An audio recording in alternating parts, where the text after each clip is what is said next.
আমি একজন পয়গম্বর, আমার সাথে একজন কসাই থাকবে, তাও আবার গরু গোশত বিক্রি করে এরকমের একজন কসাই থাকবে জান্নাতে। এইটা বেমানান বেমানান বেমামান, এইটা তো মানায় না। আল্লাহ তাআলা ডাক দিয়া কয়, মুসা রে, মানায় না না মানায় সেটা তোমার দেখার বিষয় নয়। আমি আল্লাহ তাআলা কবুল করেছি এমন একটা জাতের দোয়া, ওই জাতের স্বামী আমি ওয়াদা করে দিয়েছি, তোমাকে মুসার সাথে ওই কসাই এক জান্নাতের মধ্যে থাকবে।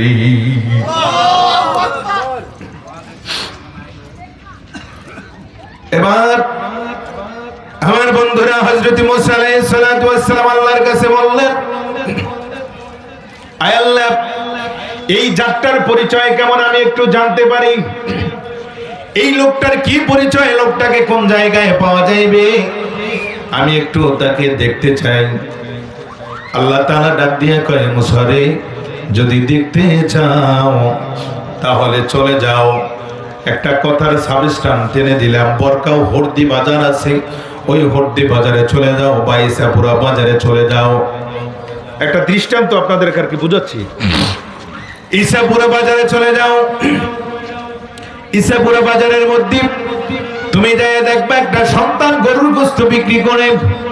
ও আল্লাহ, গরুর গোশত বিক্রি করে অনেক লোক তো পাওয়া যাবে। আল্লাহ কয় না, একজন লোককে পাওয়া যাইবে, যায় দেখবা এই সুরতের এই আকৃতির একজন লোক, কিন্তু গরুর গোশত বিক্রি করে ঠিক এক পাশে সিনার গোশত গুলো, সুন্দর সুন্দর নরম হাড্ডি গুলা, সুন্দর সুন্দর গোশত গুলো তিনি তার এমন একজন লোকের জন্য রেখে দিচ্ছে, আর বাকি গোশত গুলো বাজারের মধ্যে বিক্রি দিয়ে দিচ্ছে। আমি ওই ব্যক্তির সাথে আমি আল্লাহ তাআলা ফিট করে রেখেছি, তুমি মুসার সাথে কসাই ওই জান্নাতে চলে যাবি। আমার বন্ধুরা, এবার হযরত মুসা আলাইহিস সালাতু ওয়াস সালাম বাজারের দিকে রওনা হলো। বাজারের দিকে রওনা দিয়ে একবার দুইবার তিনবার আস্তে আস্তে করে দোকানপাটগুলো খুঁজে খুঁজে দেখতে লাগলো। ওই সন্তানকে, ও সন্তান, আজকে মাকে তুমি ভুলে গিয়েছো রে সন্তান। মা তোমার পর নয়, মা তোমার আপন রে বাবা। যে মা পেটের মধ্যে নিয়ে তোমার জন্য দোয়া করেছি, যে মা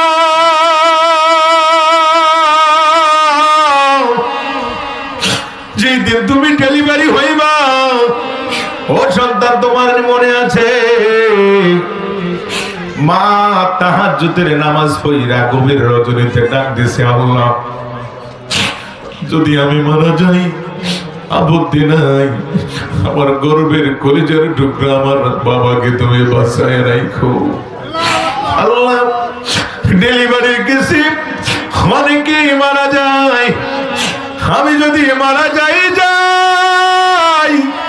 আপত্তি নাই, আমার সন্তানটাকে আল্লাহ মাইরো না, আমার জাদুমণিকে তুমি বাঁচায় রাখো, কারণ আমার জাদুমণি বেঁচে থাকলে আমি মায়ের জন্য কবরের কিনারায় যাইয়া দোয়া করব। হে সন্তান, দোয়া করনি, মায়ের জন্য দোয়া করছুনি, বাবার কবরের পাশে যাইয়া দাঁড়াওনি, মাহফিল শোনার জন্য আইছো রে যুবক, মাহফিল শুনতে আইছো, মায়ের কদমের নিচে বইরা থাকবি, আজকে তোর মা নাই, কার কাছে যাইয়া দুঃখের কথা বলবি? মা এমন একটা ধন, লক্ষ লক্ষ টাকা হারাইয়া গেলে ব্যবসায় লস খাইলে রে বাবা। মায়ের কাছে যদি যাইয়া বলো, মা ব্যবসায় লস খেয়েছি, টাকা হারানো গিয়েছে, মা কষ্ট সইতে পারি না, মা একটা চিৎকার মেরে বাজান বলে বুকের মধ্যে টেনে ধরে ডাক দিয়া কয়, বাবা রে, ব্যবসায় লস খেয়েছে, টাকা হারানো গিয়েছে, নষ্ট হয়েছে, অসুবিধা নাই, আল্লাহ যদি বাঁচায় রাখে, আমার পুত তুমি, তোমার জন্য আমি দোয়া করি, লক্ষ লক্ষ কোটি কোটি টাকার মালিক আল্লাহ তোমাকে বানাইবি। ওই মা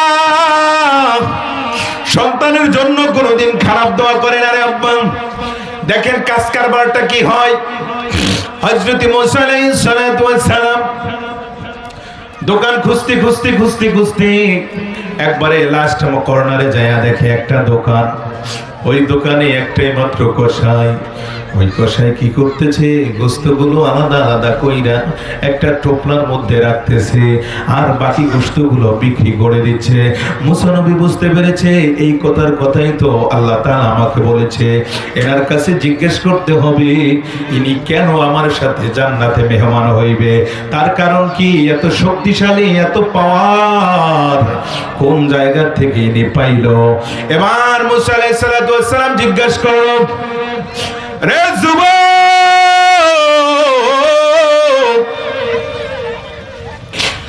তুমি কি কাজ করো? বলে আমি গোশত বিক্রি করি।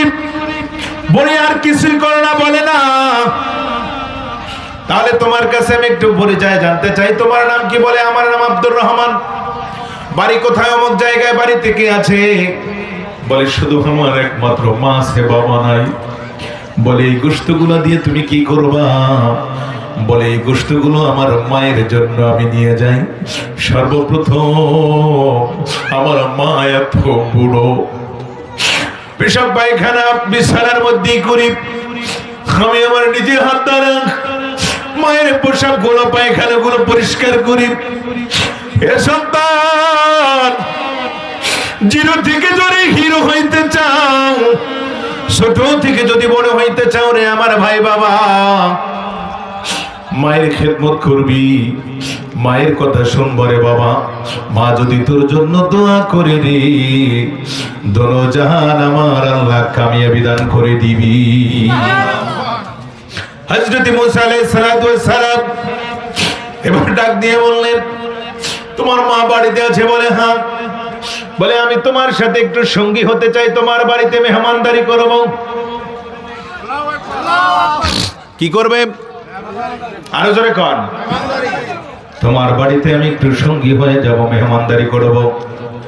মুসা আলাইহিস সালাতু ওয়াস সালামের দিকে তাকায়া কসাই কয়, আপনার কে দেখে মনে হয় আপনি কোনো সাধারণ মানুষ নয়, কারণ আপনার চেহারা এত সুন্দর। আপনার চেহারার দিকে তাকাইলে মনে চায় বারবার আপনার চেহারার দিকে তাকায়। মুসা নবীর ভাই যদি এই অবস্থা, হে বরকাও এলাকার বাবা, ও বরকাও এলাকাবাসীর মা, ও বরকাও এলাকাবাসীর যুবক, মুসা নবীর চেহারা যদি হয় এত সুন্দর, তাহলে মনে রাখো আমার দয়াল নবীর সাথে আমার কোনো তুলনা নাই। হযরত মুসা আলাইহিস সালাতু ওয়াস সালামের কথা শুনে কসাই বলল, আপত্তি নাই, যদি আপনি যেতে চান আপনাকে আমি নিয়ে যাব। ওই দিক থেকে মা আল্লাহর কাছে কয়, আল্লাহ আমার সন্তানটারে, মুসা নবী জামানার নবী, ওই নবীর সাথে আমার সন্তানটারে একসাথে যতক্ষণ পর্যন্ত না দেখবো, ততক্ষণ পর্যন্ত আমি মায়ের মরণ দিও না। মায়ের দোয়া তো আল্লাহ আমার বাবারা কবুল করে ফেলাইছেন। আল্লাহ তাআলা বলতেছেন, মুসা রে, ও মুসা শুনিয়া নাও, তুমি যখন ওই কসাইয়ের বাড়িতে ওর মায়ের সাথে দেখা করতে যাইবা, আস্তে করে কিন্তু তার মা দুনিয়ার থেকে বিদায় গ্রহণ করবে। আরো জোরে কর আল্লাহু আকবার। ওরে মায়ের কান্দ যাব জীব,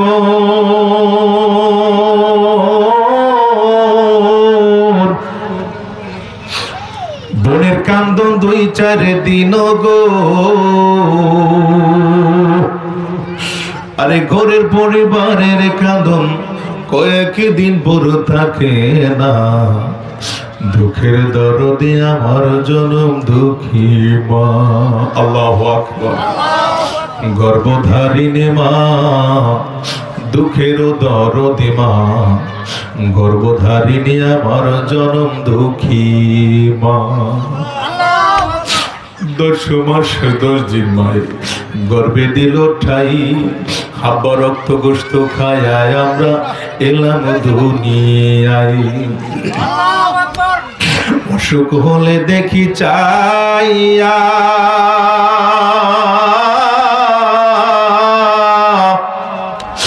ওরে মায়ের রয়েছে বিছানায় বইয়া গো,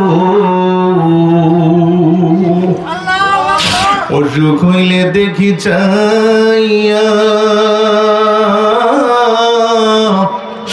আমার মায়ের রয়েছে বিছানায় বইয়া গো, আমায় আল্লাহ যাওরে লয়া সন্তানের নিও না। কে আছে তোমার জন্য এমন দোয়া করবে? হে বরকাব এলাকার বাবা, মাথাটা নিচে দিয়া মনটাকে জিজ্ঞেস করো, মায়ের মতো কে আছে এমন আপন? তুমি অসুস্থ হয়ে পড়লে মা ডাক দিয়ে কয় আল্লাহ আমার লইয়া যাও, আমার সন্তানটারে তুমি নিও। আজকে বরকাব এলাকার মাহফিল সার্থক। যুবক বন্ধু, বরকাব এলাকার মাহফিল সফল। যেই মায়ের সন্তানটা ইতিমধ্যে প্যান্ডেলের মধ্যে সে বসে বসে ওই গর্ভধারিণী মায়ের কথা শুনে শুনে চোখের পানি ছেড়ে ছেড়ে কান্দ, মাহফিল সাক্ষী রে, আজকে তুমি ওই মায়ের গর্ব কর্তার সন্তান হিসাবে কোমল হয়ে গেল। হযরত মুসা আলাইহিস সালাম বলে আল্লাহ তাহলে আমি যাব না, যদি মা দুনিয়ার থেকে বিদায় হয় আমাকে দেখে তাহলে আমার গিয়ে কি লাভ? আল্লাহ আমি যাব না। আল্লাহ ডাক দিয়া কয় না রে মুসা না, আমি তো ওয়াদা করেছি যখনই তোমাকে দেখবে তখনই তার মা দুনিয়া থেকে ইন্তেকাল করবে। সুতরাং যাও রে মুসা যাও, তার বাড়িতে যাও, কসাইরে নিয়া তার মায়ের কদমে চলে যাও। কসাই ডাক দিয়া বলে ভাই আপনার পরিচয়টা কি? বলে আমার তেমন পরিচয় নাই, আমার নাম হলো অমুক, আমি একজন মুসাফির, মুসাফির হালতে তোমার কাছে এসেছি, বেড়াবার জন্য তোমার বাড়িতে যাব। হযরত মুসা আলাইহিস সালাম অর্ডার দিয়া কয় ও কসাই চলো তোমার বাড়িতে চলো।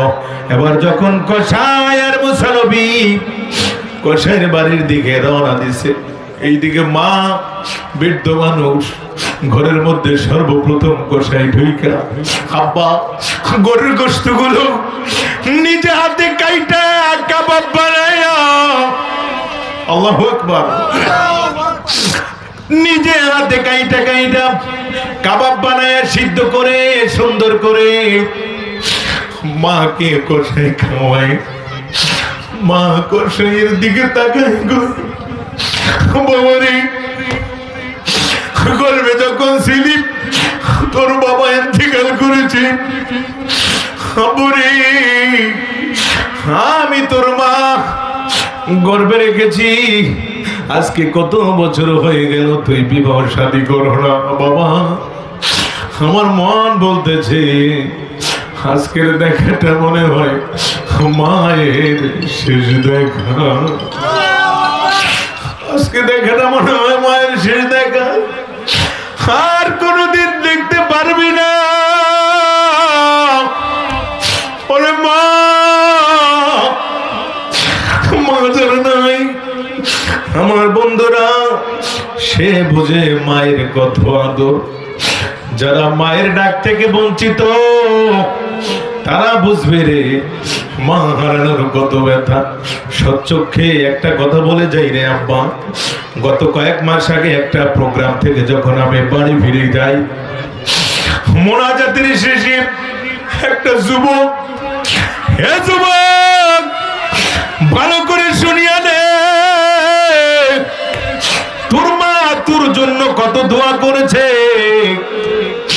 ওই সন্তানটা ডাক দিয়ে আমারে বলে হুজুর বিগত কয়েকদিন আগেও আমি মাহফিলে এসেছি, আজকেও এসেছি, কিন্তু ওই মাহফিলটার বর্তমান মাহফিলটার মধ্যে একটা ভিন্নতা ফারুকত আছে। আমি বললাম বাবা কেন, কি হয়েছে, ব্যাপারটা কি? বলে হুজুর এই যে আমার হাতে একটা তবরকের পোটলা দেখি। আমি বললাম বাবা রে আমার সময় নাই, তুমি কি বলবা চাও সংক্ষেপে বলো। এবার উনি ডাক দিয়া বললে হুজুর এই তাবারকের পোটলার মধ্যে আমি বিরিয়ানি নিয়ে যখনই বাড়িতে যাই, বাড়িতে যাইয়া দেখি আমার ফ্যামিলির সবাই ঘুমায় গেছে। একটা ডাক দি মা বলে, সঙ্গে সঙ্গে মা ডাক দিয়া কয় বাবা রে ঘুমাই নাই, তোর অপেক্ষায় আছি, কখন আইসা মা বলে ডাক দিবি, তোর অপেক্ষায় আছি রে বাবা, দরজা খুলবো, আমি এখনো ঘুমাই নাই। ঘরের মধ্যে সবাই নাক টেনে টেনে শীতের রাত্রে ঘুম যাচ্ছে, কিন্তু মা একটা শব্দ, ওই মা কিন্তু সন্তানকে বাহিরে রাইখে ঘুমায় না। এই জন্যই তো কবি বলেছে মা কথাটি ছোট্ট অতি মনে রাখিস রে ভাই,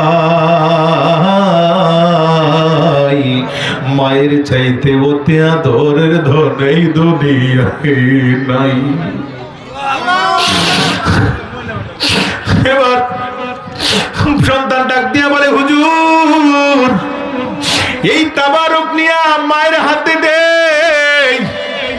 মা তাবারক গুলো সর্বপ্রথম উঠাইয়া মায়ের হাত দিয়ে আমার মুখের মধ্যে দেয়, আমি একটু তাবারক খাই, আমার হাত দিয়ে মায়ের মুখের মধ্যে আমি তাবারক দেই। কিন্তু হুজুর আজকের তাবারক লইয়া আমি কিভাবে বাড়িতে যাইব, কিভাবে বাড়িতে যাব? বললাম কেন? বলে হুজুর গত কয়েকদিন আগে আমার মা ইন্তেকাল করেছি, আজকে যদি আমি তাবারক লইয়া বাড়িতে যাই, কে দরজা খুলবো, কে তাবারক খাওয়াইব, কে আমাকে ডাকছিয়া বলবে? বাবা রে আসতে পথের মধ্যে কোনো অসুবিধা হয়নি রে বাবা, বাবা কোনো ভয় তো পাও নাই বাবা, আসতে তোর কোনো কষ্ট তো হয় নাই। এই কথা কে বলবে? এই কথা বলার মতো কেউ নাই। এই কথা বলে সঙ্গে সঙ্গে আমার বুকের মধ্যে পড়ে গেছে, আমি ওকে গামছাটি দিয়া ধরে চোখ থেকে নিজের অজান্তে পানিগুলো বের হয়ে পড়ে গেল। আরে মা, ও বরগাঁও এলাকার বাবা, এই মা তোমার এমন একজন মা, মায়ের দোয়ায় তুমি আল্লাহর ওয়ালা হয়ে যাও, মায়ের দোয়ায় সুখ থেকে তুমি বেঁচে থাকো, মায়ের দোয়ায় কঠিন বিপদ থেকে আল্লাহ বাঁচায়া দেয়, মায়ের দোয়ায় জান্নাতি হওয়া যায়, মায়ের দোয়ায় আমার নবী পাকের সাথে দিদার হয়ে যায়। এবার জোরে বলেন ওই মায়ের খেদমত করার দরকার আছে না নাই? আরো জোরে বলেন আছে না নাই? হযরত মুসা আলাইহিস সালাতু ওয়াস সালাম এবার বললেন ও আল্লাহ আমি তাহলে যাইব না। আল্লাহ ডাক দিয়া বলেন আরে মুসা না, কসাইয়ের মা ডাক দিয়া কয় বাবারি মন আমার সাক্ষী দিচ্ছে, নিয়ে আসেন হুজুরকে নিয়ে আসেন। অন খায় নাই, মাইক দিয়ে কর, মাইক দিয়ে কর।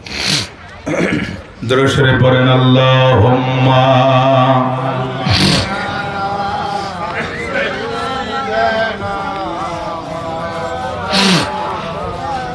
মুহাম্মাদ ওয়া আলা। আমার সময় দিচ্ছেন 1 ঘন্টা বেশি। আল্লাহুম্মা সাল্লি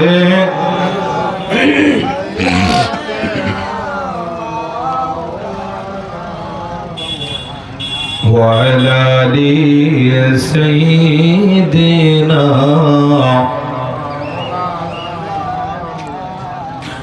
এবার আমি আপনাদের কাছে জিজ্ঞেস করি, উত্তর দিবেন। নবী পাকের মা ছিল কি ছিল না? আর কথা কয় না, জোরে বলেন, ছিল কি ছিল না? আমার নবীর মা ছিল কি ছিল না? আরো আওয়াজ দিয়ে বলেন, ছিল কি ছিল না? এমন একটা আওয়াজ দিবেন আপনাদের আওয়াজ যেন এই মাইক পর্যন্ত এসে যায়। এবার বলেন, ছিল কি ছিল না? এই যে ঠিক আছে, সিক্স এক না দিলে ভাল লাগে। আরে ওয়াজে আওয়াজ হইব, ওয়াজ হইব। আওয়াজ যদি না হয় তাহলে কি ওয়াজ হয়? কথা কোন ঠিক না বে ঠিক? আওয়াজ হয় না, জোরে বলেন ঠিক না বে ঠিক? ওয়াজ হইব, আওয়াজ হইব, হাসি হইব, কান্নাই হইব। আল্লাহ কয় নাই যে তুমি গোমরা মুখ লইয়া একবারে গোমরা ভাবে তুমি বসে থাকো, এই কথা বলে নাই। আল্লাহ বলেছে তুমি মিষ্টি হেসো, কাইদো, মাঝে মধ্যে একটু হেকমতের সহিত আনন্দ তুমি কইরো। কথা বলেন ঠিক না বে ঠিক? এখানে ওলামায়ে কেরাম রয়েছেন, এদের কাছে জিজ্ঞেস কইরা দেখেন, মানুষের যদি হাসি না দেয় তা মানুষের ব্রেনের মধ্যে একটা এফেক্ট হয়। মানুষ যখন হাসি দেয় ব্রেনের মধ্যে যত ধরনের সমস্যা থাকে এই সমস্যাগুলো পরিষ্কার হয়ে যায়, ব্রেনটার মধ্যে একটা সুস্থ মস্তিষ্ক চলে আসে। এই জন্য হাসি দেওয়াটাও সুন্নত। কথা কোন ঠিক না বে ঠিক? আবার এমন হাসি দেওয়া যাইব না, এই হাসি দেওয়া যাবে না। কি বলেন? এইটারে কি কয়? অট্ট হাসি। এটারে কি বলে? অট্ট হাসি। এই অট্ট হাসি দেওয়া যাবে না। এই অট্ট হাসি দেওয়া থেকে বিরত থাকতে হবে, মিষ্টি হেসে দিতে হবে। সাহাবায়ে কেরাম বলেছেন, আমার নবী যখন হেসেছেন তখন মুক্তার দানার মতো আমার দয়াল নবীজির দাঁত মোবারক গুলো বেরিয়ে যেত। আরো জোরে বলেন আল্লাহু আকবার। এবার চিৎকার মেরে বলেন, ওই নবীর মা ছিল কি ছিল না? নবী মায়ের খেদমত করছে কি করে নাই? আমরা উম্মত হয়ে মা বাবার খেদমত চাই কি চাই না? আরো জোরে বলেন, চাই কি চাই না? এই মজলিসের মধ্যে কে আছে মা বাবার খেদমত চায় না? হাত তুলেন। দেখা যায় আছে দুই একজন, নাই? আছে, সবাই চাই। হ্যাঁ আমার ভাই বাবারা বলেন, সবাই চাই মা বাবার খেদমত? জোরে বলেন, সবাই চাই। আল্লাহ কবুল করুক বলি আমিন। এই তো গত 2 দিন আগেও আমরা এই যেখানে আপনারা বসে আলোচনা শুনতেছেন এইটার সামনেই তো দাঁড়ায় এক মাইয়িতের জানাজার নামাজ পড়েছি। কথা বলেন ঠিক না বে ঠিক? এবার আসেন হযরত মুসা আলাইহিস সালাতু ওয়াস সালামের কথাটা শেষ করি, আস্তে আস্তে করে ওই দিক থেকে হুজুরও চলে আসবেন, এরপরে আমার আলোচনা গুছিয়ে নিব। আমার একটা বিষয় হলো, আমি আলোচনা ওই সময়ের বেশি দেওয়ার দরকার মনে করি না, তারপরেও যেহেতু হুজুর মেহমান মানুষ চলে আসছেন, আমরা সবাই একটু কথা শুনি। কষ্ট হবে আমার আব্বারা? কথা বলেন, কষ্ট হবে? মোটামুটি মানুষজন যাই জমছে অনেক ভালো। শীতকালের দিন তো, শীতের দিনে সবচাইতে 2টা জিনিসের মহব্বত মানুষের বেশি। কয় জিনিসের? জোরে কোন, কয় জিনিস? সবাই বলেন কয় জিনিস? আপনারা কইবেন 2 জিনিস। কয় জিনিস? আরো জোরে। কি কি বলতে পারেন? বলতে পারেন না? সবচেয়ে 2 জিনিসের মহব্বত বেশি। একটা হইল লেপ, আর একটা হইল কম্বল। এই লেপ আর কম্বলের মায়া অনেক মানুষের বেশি। আল্লাহ তাআলা বলে, যে মানুষগুলো লেপ কম্বল মশারি, স্ত্রী পরিবার, ছেলে সন্তান নাই নাতি, খাবার দাবারের সমস্ত ভোগ বিলাসগুলো এক পাশে রেখে আমি মুস্তাফাকে মহব্বত করে যারা মাঠে ময়দানে এই মুহূর্তে বসে আলোচনা শুনতেছে, চাতক পাখির মতো আমি রাসূলুল্লাহ বলে দিলাম, কাল হাসরের ময়দানে এদের ফটোগুলো, ছবিগুলো আমি নবী মুস্তাফার সামনে তুলে ধরা হবে। আরো জোরে বলেন আল্লাহু আকবার। قال النبي صلى الله تعالى عليه وسلم من مات على حب محمد صلى الله عليه وسلم يجف كما تجف العروس الى بيت زوجها وفتح له ابواب دخل الجنه رواه البخاري। চিৎকার মেরে বলেন সুবহানাল্লাহ। আল্লাহর হাবিব সরকার দু আলম বলেন, আরে আমার উম্মত, আমি রাসূলুল্লাহ ঘোষণা দিয়ে গেলাম ১৩,০০০ বছর আগে, যখন তোমরা কোন জান্নাতের জায়গার মধ্যে বসে বসে আলোচনাগুলো হরিবের মধ্যে ধারণ করবা, এক একটা কথার বিনিময়ে, এক একটা আলোচনা আমল করার বিনিময়ে মিয়াত শহীদ, এক একটা শহীদের মর্যাদা আমার আল্লাহ তোমাদের আমলনামার মধ্যে দান করবি। আরো জোরে বলেন আল্লাহু আকবার। এবার আসেন, নবী পাকের মা ছিলেন হযরত মূসা আলাইহিস সালাতু ওয়াস সালাম বললেন, কথা মনে আছে? কথা কয় না, মনে আছে নি? আবার যখন হযরত মূসা আলাইহিস সালাতু ওয়াস সালাম দূরে তাকায় দেখতেছে কষাই ছোট্ট ছোট্ট গরুর গোশতের টুকরা কি করতেছে, কাবাব বানায়া মায়ের জন্য খাওয়ানোর জন্য মাকে আস্তে করে বসায়া খাবার দিচ্ছে। আর মা কেঁদে কেঁদে বলতেছে, বাজান হয়তো আজকে আমার দেখা তোমার জন্য শেষ হয়ে যেতে পারে। বলে, মা কেন? বলে, জানি না, আমার মন সাক্ষী দিচ্ছি। এমন সময়ে মূসা আলাইহিস সালাতু ওয়াস সালাম কদম দিয়ে আস্তে আস্তে করে কসাইয়ের সামনে যখন এসে দাঁড়ায়, মূসা আলাইহিস সালাতু ওয়াস সালামের চেহারা দেখ মা যখন তাকাইল, তাকায় দেখে, আপনি কে গো? আপনি কি এত সুন্দর চেহারা? আপনাকে দেখে মনে হয় অবশ্যই অবশ্যই আপনি এই জামানার নবী হযরত মূসা। আমি বুঝতে পেরেছি আপনি এই জামানার নবী মূসা। আমার আর সময় নাই, আমি এখনই দুনিয়া থেকে বিদায় হব। মূসা আলাইহিস সালাতু ওয়াস সালাম দাঁড়িয়ে দাঁড়িয়ে দুইটা চোখের পানি ছেড়ে দিয়ে এবার বলতেছে, ভাই কসাই তুমি কেঁদো না, আল্লাহর সাথে আমার সাথে কমিটমেন্ট হয়ে গিয়েছে। যখনই তোমার মা আমাকে দেখবে, সঙ্গে সঙ্গে হযরতে আজরাইল আলাইহিস সালাতু ওয়াস সালাম তোমার মায়ের জানকে কবজা করে নিবি। সুতরাং আর বেশি সময় নাই, তোমার মা এখনই ইন্তেকাল করবে। বলার সাথে সাথে হযরত মূসা আলাইহিস সালাতু ওয়াস সালাম দেখতে পাইলেন ওই কসাইয়ের মা আস্তে করে তার সন্তানের কোলের উপরে ঢলে পড়লো আর ডাক দিয়ে বললেন, লা ইলাহা ইল্লাল্লাহ মূসা কালিমুল্লাহ। আমার নবী ডাক দিয়ে কয়,